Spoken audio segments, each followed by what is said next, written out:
Coming up on this episode of Newsbeat, with the turning of the seasons also comes colder temperatures. One local agency is already making moves to help those in need. One lucky Bicknell resident received a prosperous surprise yesterday. We'll tell you why. Walkers turned out for a great cause this past weekend, and Vincent's Lincoln's homecoming festivities kick off tomorrow. We'll have all these stories and more right now on Newsbeat.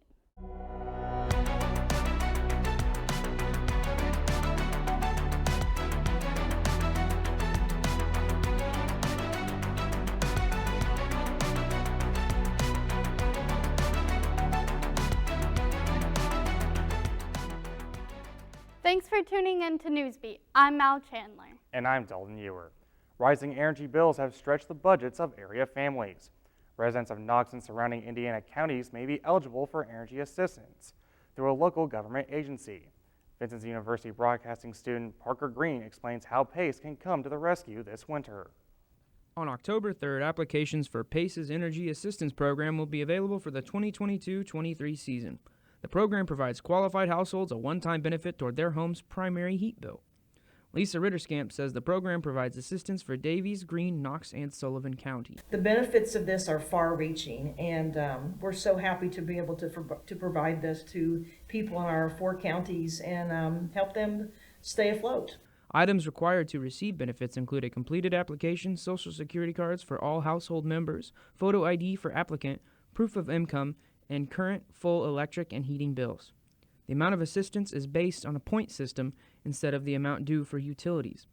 Ritterskamp says additional funds are available for people in crisis situations.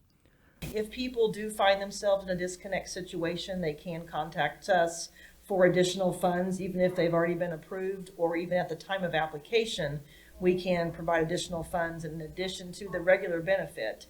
Last season, approximately 3,200 households received assistance. The funds given total over $1,625,000. More information can be found at www.pacecaa.org/energy-assistance. For Vincent's University, this is Parker Green. A Knox County family won a big prize on Wednesday. First City News was on site when the Prize Patrol from Publishers Clearinghouse presented a check to Gregory Robinson of Bicknell. The check was worth around $50,000. Publishers Clearinghouse rep Howie Guja says Robinson had applied for many months before winning big.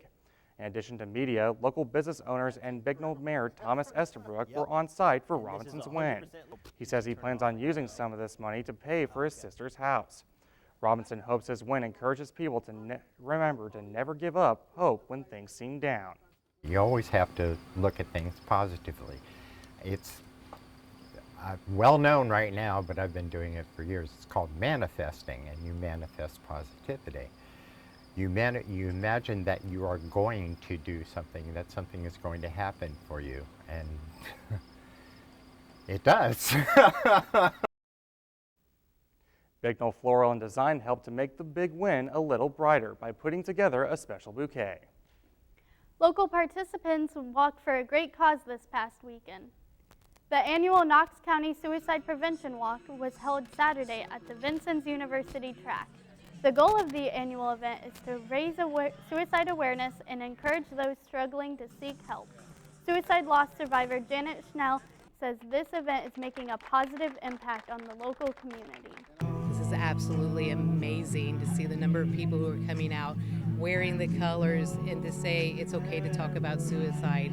One of the things that we have noticed, I say in the last 10 years, so many students are coming to college with their first experience filled with anxiety and depression. Really struggling. Honestly, COVID didn't help. Saw a huge increase in anxiety. But again, through history, the things that we see is that when COVID starts to calm down, we're going to see an increase in suicidal thoughts. And so what's most important is that you can see this community, so many caring people who are here that you can reach out and ask for help. The Vincent's University Counseling Center offers appointments for students if they find they need to talk to someone. You can call them at 812-888-4347. Knox County schools are being awarded school safety grant funds. The Indiana Secured School Safety Board approved nearly $23 million in matching stage grants to 425 schools across the state. Vincent's Community and North Knox schools are each being awarded $50,000, while South Knox is receiving $36,000. It's the fourth year in a row that a record level of school safety funding has been handed out. The money can be used for active event warning systems, firearms training for teachers and staff, threat assessments, and other safety equipment and technology. The harvest season has started in our local area, and that means sharing the road with farm equipment. Farm equipment during harvest season could include tractors, combines, grain carts, grain wagons, and large trucks hauling agricultural products. These vehicles are wide, sometimes taking up most of the road, and often travel at speeds no greater than 25 miles per hour. The National Highway Traffic Safety Administration reports that in 2020, 3 vehicles were involved in farm-related crashes that resulted in 2 deaths. Some tips to remember include: be patient when encountering farm vehicles, be careful when passing, and don't pass in no passing zones or within 100 feet of an intersection, railroad crossings, bridge, or elevation. Be aware of farmers working near the road and semi-trucks and trailers parked alongside rural roads. Don't tailgate, as farm vehicles often make sudden stops. For other information, visit isda.in.gov. Local law enforcement has a new tool to assist the public. In this week's Digital Minute, Kyle Lukes explains how your phone can be a lifeline when an emergency occurs. Knox County Central Dispatch is launching its use of Prepared Live. Prepared Live allows dispatch to send a link that will allow callers to live stream their phone camera to them. Central Dispatch Executive Director Rob McMullen says this technology will help Knox County. I think that this will really help us. This is really a game changer in public safety. We've been able to send text messages to and from dispatch for quite some time, but we've never been able to allow video in and pictures that are actually happening at the scene. We've never been able to do that. This is very new technology to us. McMullen assures that consenting to live streaming your camera does not mean dispatch has access to all of your phone or that they have access to your camera after the call is ended. For more information on Prepared Live, visit prepared911.com. With this Digital Minute, I'm Kyle Lukes. A local live music event happens this Saturday. The inaugural Bandshell Bash will feature musical acts from 11 a.m. to 11 p.m. at Gregg Park. City Council President Tim Salters says the day spawned from continuing efforts to create more unique events in the city. It's also meant to bring attention back onto a longtime hidden gem at the park, which is the Bandshell. The main stage features 10 bands throughout the day. There will be food trucks on site, and there's no cost to attend. We're a little more than a week away from the return of the First City Music Festival. It gets underway next Friday, September 30th at the French Commons in Vincennes. Tickets run anywhere from $40 to $80 and can be bought online. Preparations are underway for the annual event. In addition to live music, vendors will be coming in from around the country. There will also be a variety of activities, including several yoga classes and tarot readings. Organizer Nash Dunn says there will be plenty for everyone to enjoy. First City Music Festival is full of grassroots music. So it's very heavy on the bluegrass and jamgrass scene, but we have lots of folk artists coming in as well. We really appreciate the traditional type of music and the family atmosphere and sense of community that it brings. So that's what everybody can expect at First City. First City Music Festival kicks off with a pre-party planned for September 29th. You can gain free entrance on this day only with a sack of non-perishable goods for the United Way. You can also make a donation to the Evan Twitty Foundation. The pre-party will start at 4 p.m. and last through 11 p.m.